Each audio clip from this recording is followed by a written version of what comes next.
October 13th, 2017.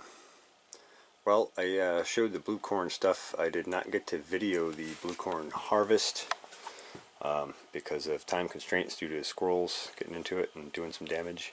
At least I'm pretty sure it was squirrels. But I thought I would show off some of this beautiful corn. You can see I just turned the fan off and the fruit flies are all looking to get in there. It's still kind of wet. We had some wet, rainy weather, and that plot was not as up to nutrition as I was hoping. But nonetheless, we did do well. You'll notice these ears have some very large kernels. And the ears themselves are very large. I mean, that is easily the length of my forearm plus my wrist. I measured some of the bigger ones. They're around 13 inches in length and about 2 inches in diameter. And I haven't counted rows on these yet. But later on, when I go to process these, probably another week or so before they're dry enough to actually strip off the cob. But when I process them, I will go through and I'll select out some of these better ears that are much larger, with much larger kernels and more rows. And those will be my seed selection for the following year. So we're always doing a selection thing to improve quality of yield, as well as the nutrition and forage foliar feed and biology and all the rest of the program. Did have a few that the corn borer got into, but no big deal. Just cut out most of it was on the ends of stuff, and the few spots where it wasn't, that'll be stripped out before we strip out the good corn from it for flour, cornmeal, etc. So that's just one tray. There's 7 trays here. Not as heavy as the yield as I was hoping, but we did lose about 10% of the crop to squirrels. But it's beautiful stuff. I really enjoy growing this, and I enjoy its color variation. You'll notice they go everywhere from a steely blue to a deep, deep, deep dark blue, almost purple. And then there's the occasional variation color that has this kind of a reddish purple to it, like a burgundy almost like a wine color.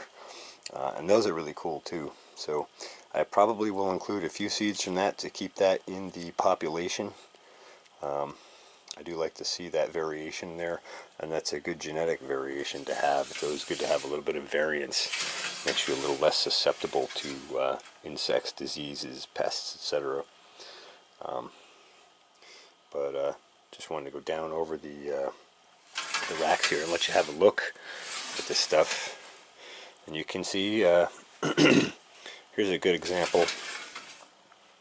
Here's a good example of a corn plant, or a corn ear, that did not get pollinated very well. And so you can see it only developed kernels on a few spots. And I suspect that this might have cross-pollinated with something else at some point in its past, because the kernel is much more like a like an old school corn variety. I'm trying to think of the name, but I can't at the moment. Oh no, Indian meal moths. Alright, so we got to finish drying this up and get it into a freezer to knock the meal moths out of commission. Anyway, I thought you'd appreciate seeing some that did not pollinate. I definitely will plant my rows closer together next year. And here we're getting down to the scrap of the lot, so to speak. Those are the ones that started a little later, didn't develop as well, weren't as good as the soil. Anyway, that's the harvest. Next year I'm probably going to pick a block and plant these either relatively densely or maybe in triple rows with breaker rows between them with pumpkins or something. But definitely going to go with a denser planting, because I definitely could yield a lot more in the same square footage if I did so. And then these are those monster beans that came from my friend in Holland. And I've started breaking some of these down. Some will have to be sorted, of course. I have to go through and get rid of beans that are no good. But these will be used next year for planting, mostly for nitrogen fixtures, but also as a string bean. They're a nice string bean when they're young and tender still, and when they get bigger, they make a big, long bean, as you can see. Just show you real quick The ones that I've stripped out so far, beautiful little white pearls of beans. Oh, and while I'm here, one of the other videos I just did, I showed the Black Dakota popcorn. I was talking about how arrow-shaped some of those kernels can be. This is a fantastic example of one of those. And these kernels are, or this ear has been in by the wood stove for maybe 5 days or a week. So it's drying down pretty good now. You can see those ears have peeled away from the, not the ears, the kernels have peeled away from the cob.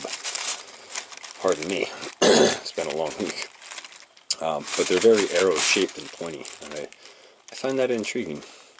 I've never seen another corn variety that produces kernels that are almost sharp enough you could use them as a needle. Anyway, this stuff is delicious, and I'm sure I'll do some video of some when it's popped for you. And these here are cayenne peppers. These are drying down. I'll be making some cayenne powder with these for my personal cooking. So anyway, I hope you've enjoyed the video. I hope this has been informative, and if you have any questions or comments, as always, please do so down below. If you like our channel and want to learn more about this sort of stuff, don't forget to subscribe. Thanks for watching the Farmacy Seeds Network.